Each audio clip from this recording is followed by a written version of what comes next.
Paano nga ba magsisimula kay Nikki Live? Ayan yung tanong sa atin. So dito pwede nyo i-download via iOS or inyong Play Store o nasa pinned comment natin para ma-download nyo si Nikki Live.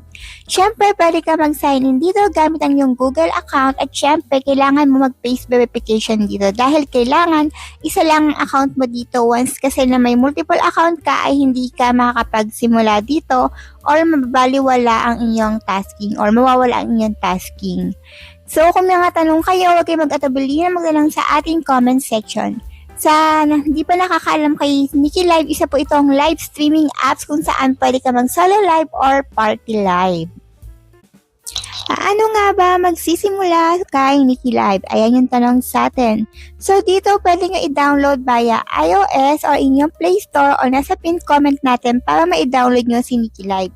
Syempre pwede ka mag-sign in dito gamit ang iyong Google account at syempre kailangan mo mag-face verification dito dahil kailangan isa lang ang account mo dito once kasi na may multiple account ka ay hindi ka makakapagsimula dito or mababaliwala ang inyong tasking or mawawala ang inyong tasking.